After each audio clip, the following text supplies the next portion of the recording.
important for everybody. So this is the abdominal cavity, the front side of the anterior abdominal wall. So here we will cut from xiphoid process to the pubic symphysis. The pubic crest, pubic tubercle, occipitator line, this is the pectineal line, this is the iliopubic eminence, and this is the anterior superior spine with outer lip, the inner lip and the intermediate area. So here is the start of the lower limb and above it. So this line where the lower limb is bent or flexed on the abdomen, this line is called the inguinal line or inguinal crease of the human body, as you have seen the Langer's line here. Same line is also visible obliquely running from the down pubic symphysis to the anterior superior spine, the inguinal line. So we cut the skin from the xiphoid process till the pubic symphysis in the midline, and we reflect the skin laterally. In the dissection, the first part, so first part of the anterior abdomen is formed by the skin, which we have cut laterally. What do you expect the second layer? Superficial fascia. But here the superficial fascia is divisible into two layers in the abdomen. One is called fatty layer, or the other name is Kemper's fascia. Kemper is the name of scientist who discovered it. Kemper's fascia. And below is the membranous layer of the superficial fascia of the abdomen only. Membranous layer. Who discovered it is called Scarpa's fascia. Scarpa's fascia. How to remember? Alphabetically, C comes first, S comes. This is how I have remembered for so many years. So Kemper fascia is the number one fatty layer, and below is the Scarpa's fascia, that is the membranous layer. When you remove it, what do you expect below this superficial fascia? Deep fascia. But deep fascia is absent in the abdomen. So deep fascia is absent in the two regions in the human body. One we have done, that is the face, another is the abdomen. What is the reason why it is absent here?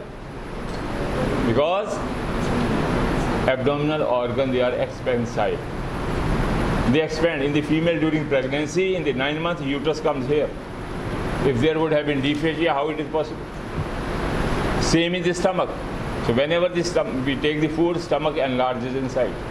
It cannot expand posteriorly because posteriorly there are bones, lumbar vertebra. How it can go there? Only space for the expansion of the food is stomach is front. So whenever you go to some marriage, on that particular day or night, you eat so many things. So many tutti frutti, chocolate, this and that. So stomach is expansile. So a room is given for absentee of deep fascia.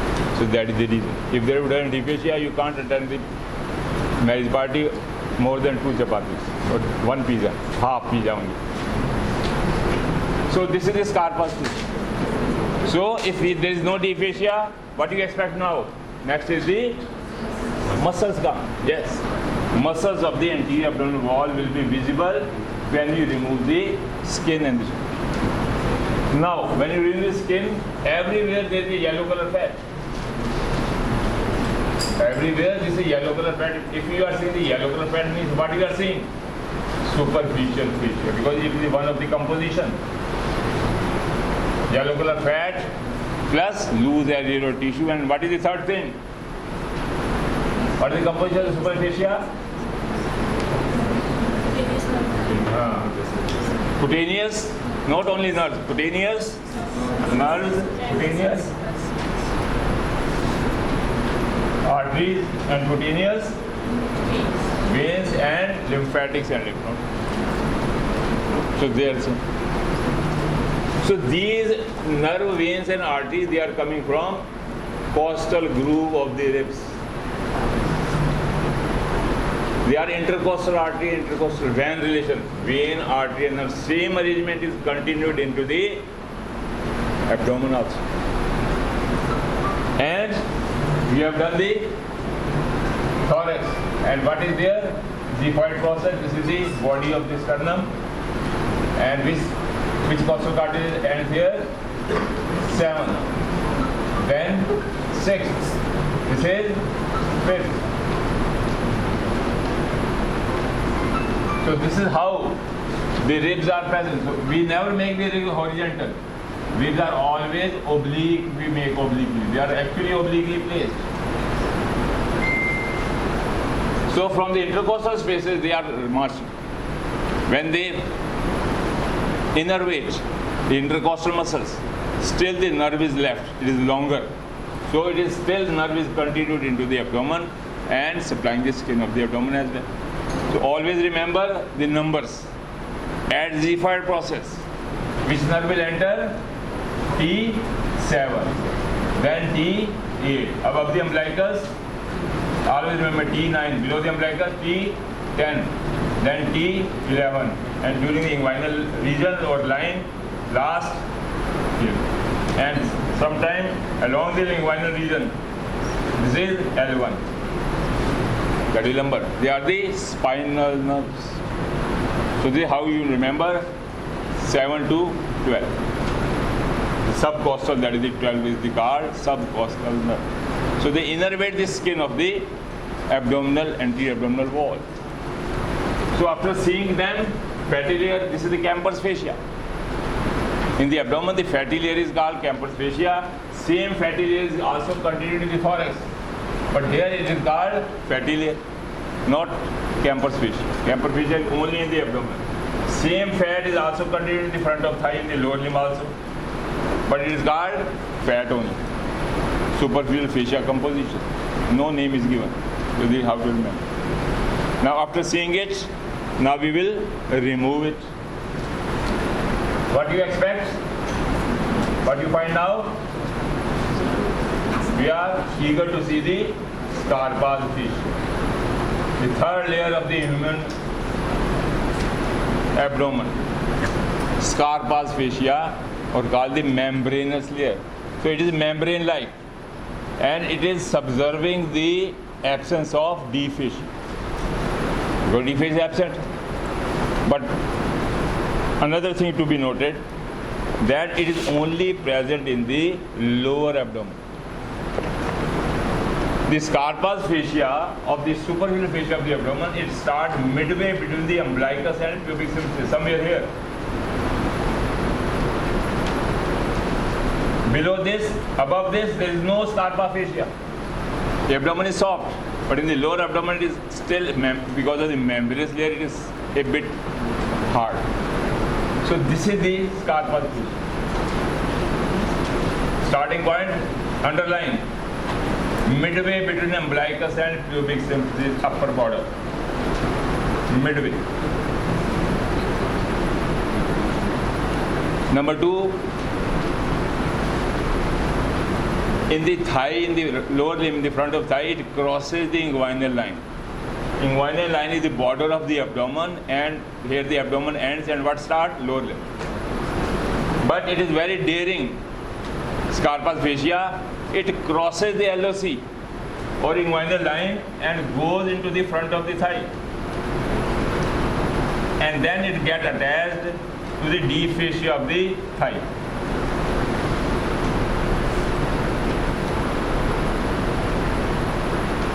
How many centimeters? Again write down.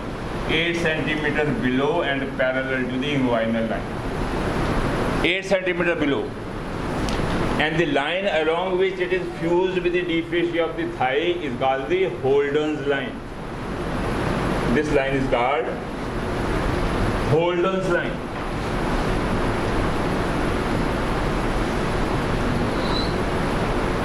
So, Scarpa's fascia is like the Pakistani troop, Pakistani army, who has crossed the LOC, and how much they come into the Indian territory? 8 kilometers. Then Indian troops will go, and there will be surrender of this Pak army along a line. That line is called, this is how to remember. What is Holden's line, how it is made, and why it is made. Then clinical significance. Immediately behind the pubic symphysis, the organ is the urinary bladder. When urinary bladder ruptures for some reason, the urine comes out. This is called extravasation of urine. Extravasation of urine.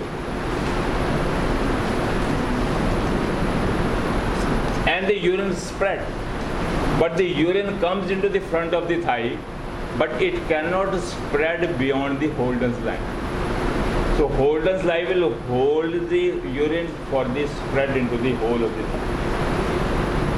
So whenever a patient of the rupture of the bladder comes due to injury or something, there will be this part of the lower abdomen, anterior abdominal wall will be swollen because of the urine. And this strip 8 cm below and parallel of the skin of the thigh is also swollen.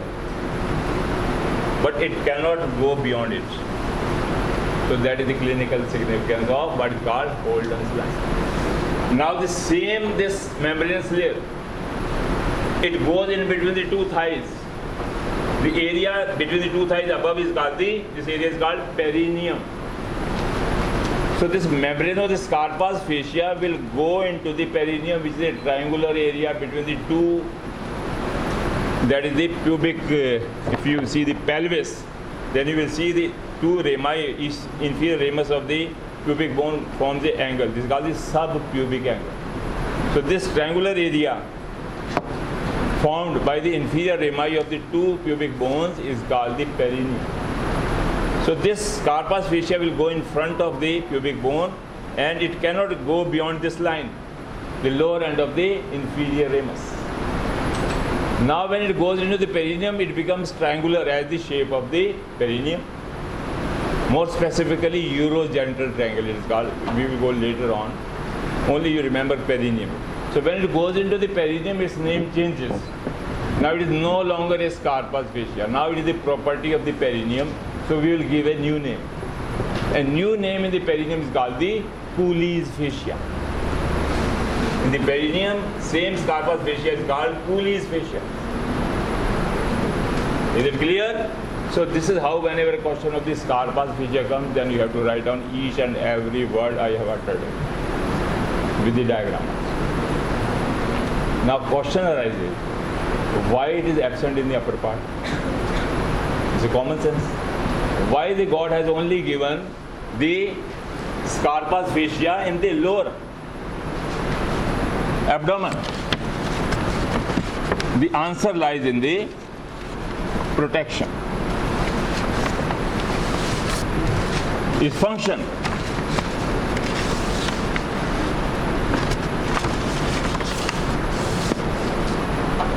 So this is the yellow color is the Camper's fascia. It is continuous in the thorax as the fatty layer, into the thigh as the fatty layer. When we remove it between the umbilicus and pubic symphysis, what we find? Camper's fascia. Carpus. This is carpus fascia. When it goes into the perineum, its name is, and this is the Holden's line. It is beyond this inguinal crease. Can you see the crease? When you bend your thigh on the abdomen, this is the crease. So this is the Camper's fascia. So why it is present in the lower part? Answer is D fascia is absent in the abdomen. And D fascia, wherever it is present, what is the function of the D fascia? It is made up of some packed bundles of collagen fibers. I have given D fascia is like your apron. Thick. And what is the chunni you are wearing? Superficial fascia. It is transparent. You can see through. Why? Because the cotton fibers, they are widely separated.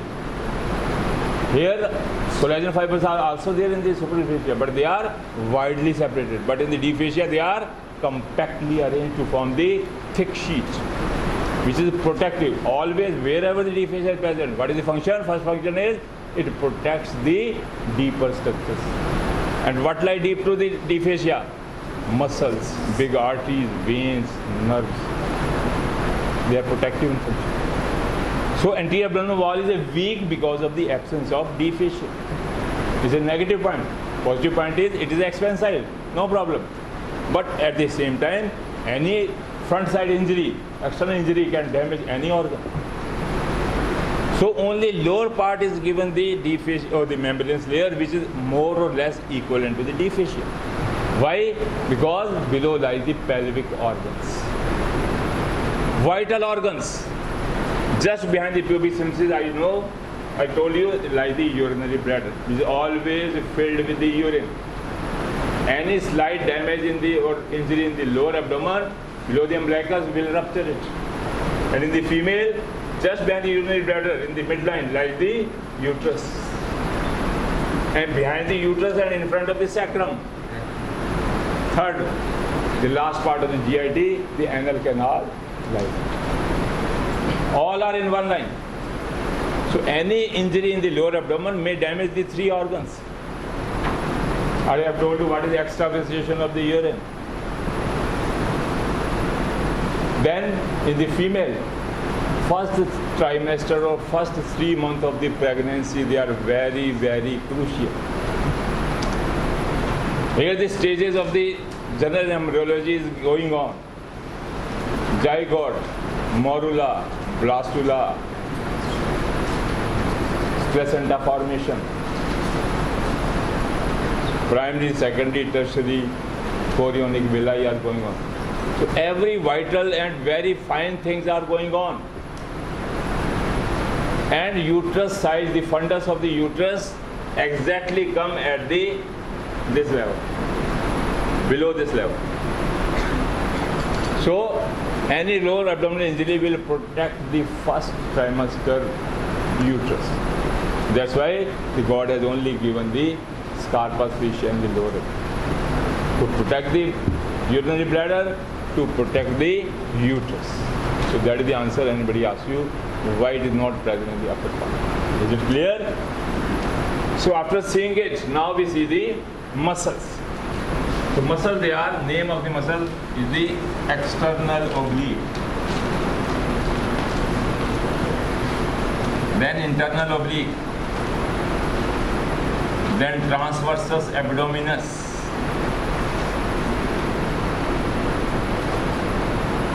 Then rectus abdominis.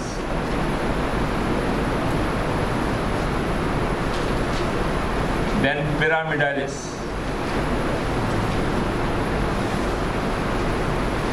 So these are the 5 muscles are present in the anterior abdominal wall.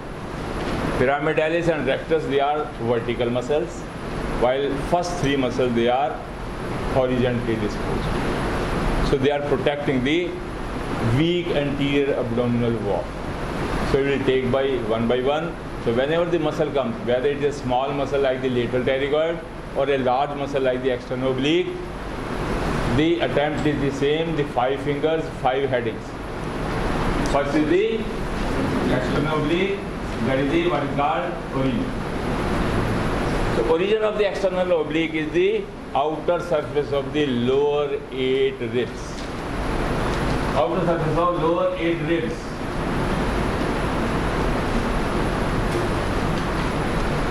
So when we see the campus fascia, we remove it. And when we remove the campus and the fatty layers, campus layer and the scarpus fascia, now see the external oblique muscle. So it is coming from outer surface of ribs. How many? Lower 8. So see the direction of the fibers. Downward, forward and medially. So 3 words you have to use. Downward, forward and medially. So these are the fibers. Then comes the insertion. So insertion is number 1. The uppermost fibers. So muscle as well as the tendon of the muscle both are aponeurotic. What is aponeurotic? Whenever the muscle or the tendon of the muscle is paper-like or sheet-like, it is called aponeurotic. We have done the scalp. Galea aponeurotica. Remember, muscular layer, third layer of the scalp is muscular. Same is it. All the 3 muscles, they are aponeurotic. Both muscle as well as the tendon. Green is the tendon, brown is the muscular belly. Both are sheet-like, paper-like. They are aponeurotic, thin, wrapping muscles. So the uppermost fibers, of the muscle, they cannot go beyond this line. Brown muscle ends and the tendon green or the aponeurosis start. This line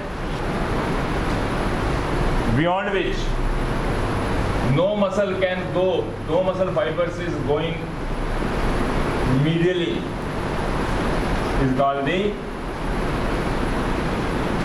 linea semilunaris. Linea semilunaris. Semilunar means moon shape.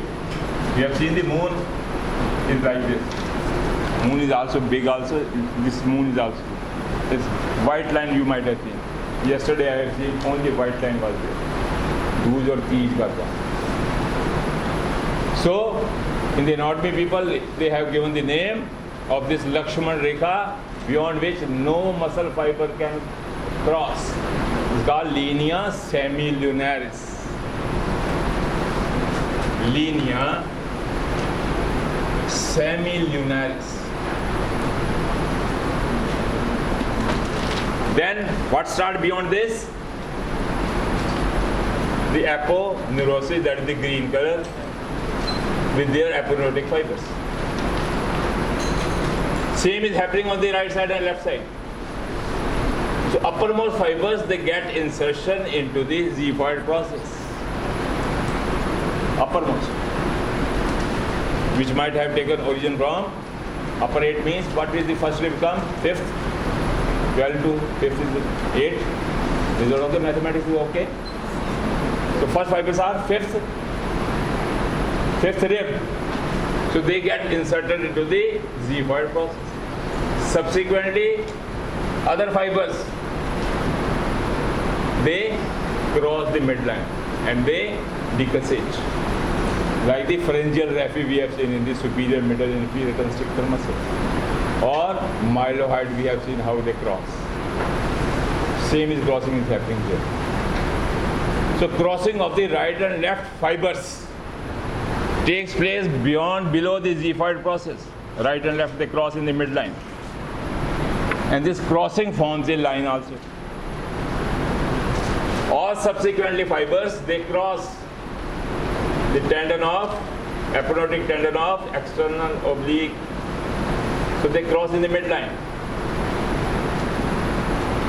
So after removing the Scarpa's fascia, the crossing fibers they come. So they stretch between the xiphoid process tip to the pubic symphysis upper border. So there is a crossing of the aponeurotic fibers take place here. All of this length from above to below in the midline. So this is called the crossing fibers. Aponeurotic fibers is called linea alba. Linea alba. Linea means line. Alba means, what is alba? In the anatomy, alba comes in the testes. Tunica albuginea, tunica vaginalis, tunica vasculosa, if you remember your +1, +2 classes. Albuginea means white like the egg. You know albinos. Albinism is a disease because of the absence of melanin pigment in the epidermis. Which layer? 5th layer. What is the name of 5th layer? Stratum basale or Malpighiae or stratum falciparum. 3 names. Color of the skin of a person is dependent upon the amount of the melanin present in the 5th layer of the epidermis. So in the albinos, because of some wrong or error in the metabolism, this pigment is absent. And this leads to the white color skin of the person, extra white. That is called albinism. For these people, they are called albinos. So we have taken the word from albino. This is called the white line of the elbow, of the abdomen. Why is it called the white line?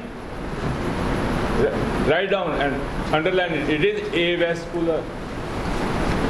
No blood vessels are there. Blood vessels, they are absent in the white line. It is like a zip. Open this white line, abdomen is open. So from xiphoid process to the pubic symphysis, it is like a zip. Albino means white line of the abdomen, avascular. Any cut injury in the midline of the abdominal anterior abdominal wall will do not give the healing, whether it's surgical or accidental. Union is not possible. No vessel, no healing. And this is the prone to hernia. Any organ from the abdominal organ, it comes out through the gap. So that is the drawback. So that is how you know what is linea line. Alba means the white. Called the white line of abdomen. Then the lower fibers. Lowermost fibers, just lower end of the linea alba, they get accessed or inserted into the pubic symphysis. So insertion is number 1, xiphoid process. Number 2, linea alba. Third is the pubic symphysis. Number 4, then the rest of the fibers, they are also coming. The pubic symphysis, pubic crest, pubic tubercle, this is the obturator line, this is the pectineal line, this is the uropubic eminence, this is the anterior imperial spine, this is me. So the fibers, they are attached to the pubic symphysis. Fibers are still present. Lower 8 ribs, they are coming. So now the next insertion after pubic symphysis is the pubic tubercle. Pubic tubercle. Underline, no fiber is attached to the pubic crest. So attachment to the pubic crest is absent. Underline it. No fibers of the aponeurose of the external oblique is attached to the pubic crest. Crest touch from pubic symphysis to the pubic tubercle. No fiber is attached. Then it is very much attached to the pubic tubercle. So due to non-attachment to the pubic crest, what happens? A triangular gap is created. A triangular gap is created. This triangular gap is called superficial inguinal ring. Superficial inguinal ring because of the non-attachment to the pubic crest. So superficial inguinal ring is triangular in shape. Shape is triangular with the base and the apex. Who is forming the base? Pubic crest. Apex is there, formed by the crossing fibers of the aponeurosis. And apex is not like this. Apex is directed laterally and upward because of the obliqueness of the fibers of the muscle as well as the aponeurosis. This is called what is called superficial inguinal ring. And there is a reason why God has not attached the fibers to the pubic crest.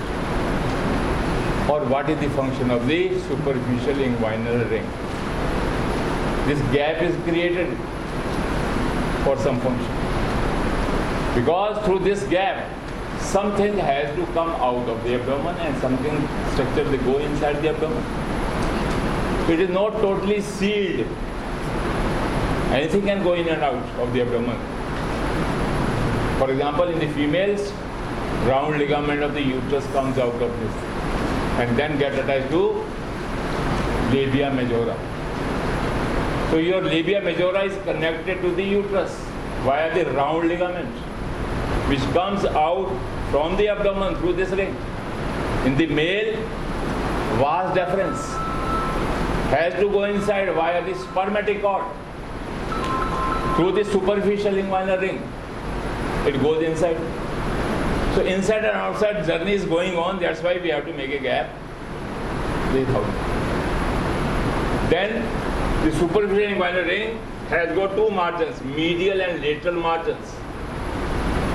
Here the aponeurotic fibers, they are crowded or they are thickened. So whenever the question of superluminary, you have to make the everything I am under. The shape, the base, the apex, the fibers, everything. So they are crowded and they form the thick part. So this is called the medial crus and this is called lateral crus. Crus means, in the brain, crus means crus cerebri bundles. Crus means bundle, peduncle means bundle, lemniscus means bundle, fasciculus means bundle. So different ways we use the different word of the axons of the nerve fiber, meaning is the same, the bundles are. So here the two right and left crus, medial left, they are hardened, they are thicker because they are equivalent to these two pillars of your door. Every day 250 students have to go out and in. If there would have been weak wooden here, the door will collapse in 1 or 2 days. It has to be strong to hold the doors as well as the strength of 250 people going in and out. Same is here. Why the crus has created? Because spermatic cord and uterus, round-the-county uterus, they are movable structures. They move every day in and out. Slight movement or large movement are possible. So that's why there should be no friction. And they have to be strong. Otherwise, the aponeurosis will rupture. So that's why medial and lateral crus are created. Then, next insertion. Now the rest of the fibers stretching from the pubic tubercle, anterior spherical spine to the pubic tubercle, have no bony insertion, have no bony attachment. No doubt there is pectineal line, there is a obturator line, there is a iliopubic eminence, there is the anterior inferior spine, but underline it, it is not attached to the any bony point laterally from anterior spherical spine and medially up to the pubic tubercle. So this part is the free border of the aponeurosis of the external oblique. It is free. In the dissection where you will see, you can put your hand below this and your hand is going into the abdomen. And you can move your hand medially and laterally, you will observe there will be no any attachments. It is freely movable. So it is like a curtain hanging in the door. All the muscles, external oblique, internal oblique, transverse, they are like the curtains. 3 curtains. So whenever the curtain comes, it doesn't touch the floor, you know. Whenever the floor comes, now what happens? The lower free border of the curtain is moved up. And what we do? We stitch it back.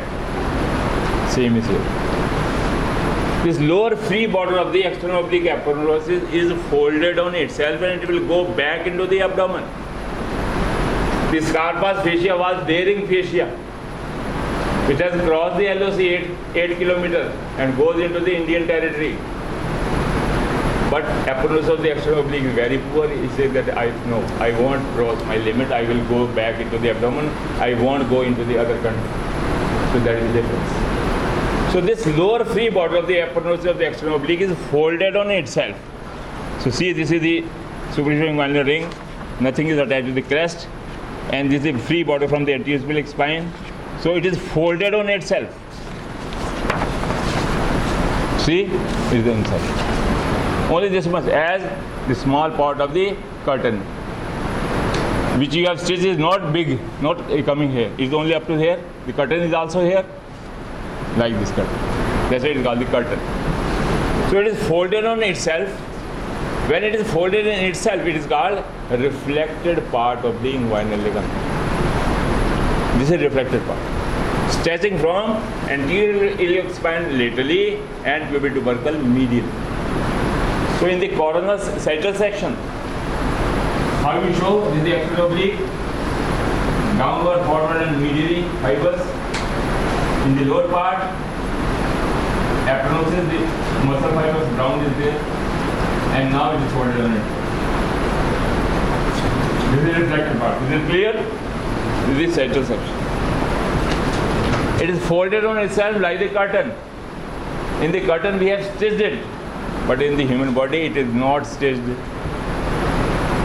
Even after folding, it is called upper free border of the reflected part of the inguinal. Why free? Because we have to take two origin of the two muscles here, internal oblique and transverse abdominis, from this reflected part.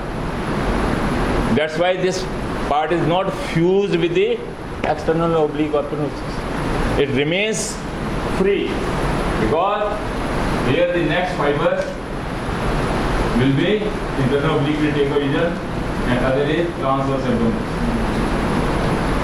Two muscles have to take origin. So now the curtain is folded on itself but stitch is there. So what happens? You can put your both the hands, or two people are sitting down, and one is holding the lower end of the curtain. You and me, we are seeing each other. Can we see each other? Through the hole of the lower stitched part of the curtain?